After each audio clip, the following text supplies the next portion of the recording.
Today I will be discussing the topic animal captivity. Animal captivity has changed drastically from years past.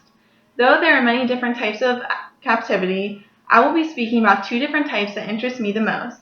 Along with speaking about those types, I will provide examples and organizations that have helped and hurt animal captivity. Lastly, I will focus on how zoos have immensely improved today. Animal captivity is an issue that is very problematic in today's society. There are countless acts that have brought improvements and downfalls to animal captivity.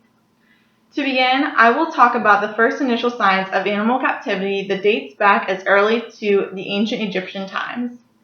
Mark Rose from archaeology.org researched Hierakonpolis, Egypt, and remains that were found proving types of animal captivity that occurred. Rose discovered that the Hierakonpolis expedition director Rene Friedman found evidence indicating that the city's powerful rulers kept animals in captivity. This was the beginning in early zoos. Baboons, wildcats, and hippos showed signs of bone fractures and fossils that could only have been healed in a protected environment. A 10-year-old male elephant had eaten twigs from acacia trees, along with wild and cultivated plants from various environments, leading to evidence that was fed to particular. Rose claimed that animal sacrifice was a common fact and that animals were given to pharaohs as gifts. These findings are clear indications that animal captivity began in the early Egyptian times. Animal welfare was a minimal issue and led to treatment as objects more than living organisms. Moving on to more recent times, the 1950s played an important role in animal captivity.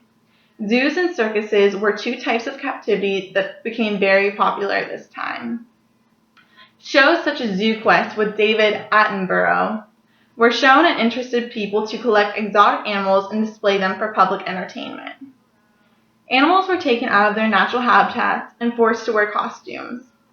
People would benefit from this by having the animals perform in circus and dangerous acts. Living conditions of circuses were miserable and depressing. Animals were unfamiliar to these conditions and often had threats of abuse to the animals as punishments. There were few individuals that took interest in the poor treatment of these animals. In 1957, Irene Heaton took action to create change and form notice on animal captivity. Heaton came to the realization that the treatment of animals in zoos and circuses was unquestionably wrong, and she sought out to exploit these businesses. The retired school teacher founded the organization, the Captive Animals Protection Society, or shortly known as CAPS. This group continues to be active today, utilizing the resources to assure animals are being treated properly. Mainly located in the UK, though, the CAPS have followers worldwide. CaptiveAnimals.org discussed one of Irene's greatest works before her passing away. Heaton said prior to her death, "One of the biggest impacts on animal circuses has been from CAPS, working and encouraging local councils to ban them from their land." In 1986, Irene said that when she founded CAPS in 1957, quote, "Not a single local authority was interested in the circus question. Now, approximately 100 refused applications from circuses presenting animal acts. That number has now doubled." Remarkable steps individuals have taken alongside laws that have been issued has created more sustainable animal captivities all over the world. Present day, findings bring animal natural habitats into consideration, unlike those of the 1950s. Circuses still exist, but with new restrictions and policies, they are slowly dissolving. Zoos have taken major leaps in assuring that animals are protected, safe environments while also meeting their needs. An article from the New York Times also talks about how society is still taking steps to improve animals' lives in captivity. In May of 2004, Tracy Harden spoke about new exhibits she recently observed, and she said, "To this end, zoos are building even more elaborate landscape immersion, exhibits that mimic the natural habitats of the animals, bringing together different critters and vegetation from similar climate zones, and allowing the animals to interact as they do in the wild. Creating these environments," she says, "allows for animals to gain more of a natural sense of home. This would also enable animals to continue the natural habitat instincts rather than losing them if kept in small cages. Continuing in discussion of modern-day zoos, locally the Cleveland Zoo is a good example.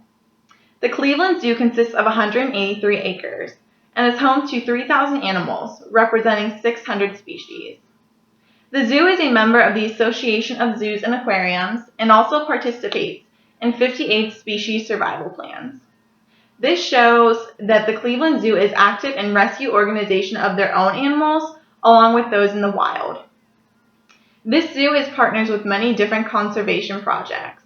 These specific projects are programs that assume the role through conservation and environmental organizations in order to protect biodiversity, wildlife, wild places, or endangered species.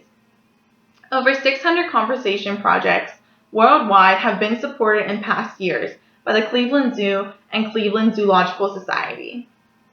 In addition to their great efforts to aid animals in the wild, the Cleveland Zoo also treats animals within their own confines also. The Cleveland Metro Park Zoo's veterinary clinic has made extreme strides in recent years. According to the clevelandmetroparks.com, their previous veterinary hospital was equipped to serve the needs of 1,000 resident animals when it opened in 1972. Since then, the changes have been made in order to provide proper needs mandated. The clinic has increased demands for veterinary care and quarantine areas.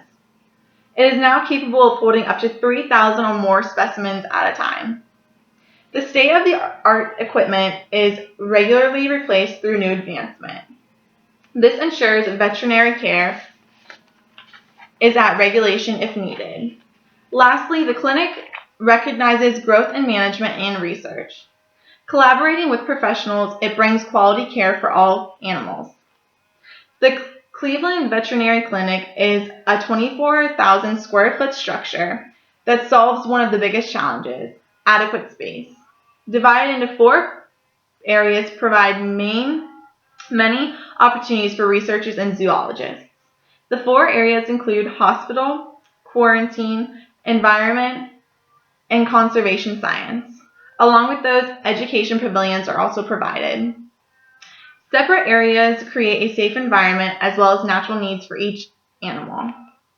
An organization that is critical in animal captivity and treatment is the Animal Concerns Research and Education Society, or more shortly known as ACRES.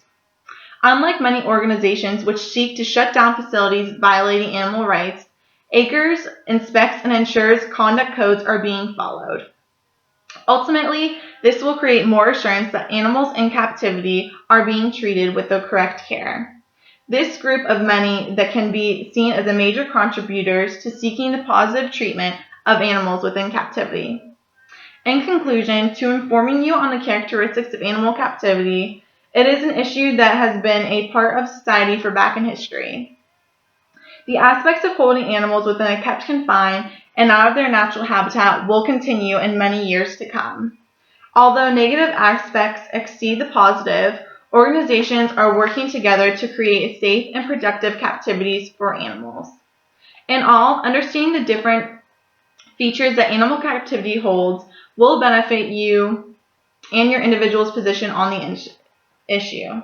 Thank you for listening. And now to finish, I have a few photos. So this is actually the remains of the bamboo that was found in ancient Egypt that was held in the first zoo. These are just examples of how circuses train animals to do unrealistic things along with dressing them in costumes. This is Irene, who founded Captive Animals, or CAPS. That's her right there. And these are just a few of the animals that Cleveland Zoo is home to. This is the ad that shows for ACRES, which supports all animal captivity, but make sure it's regulated. So thank you very much for listening, and that is my presentation on animal captivity today.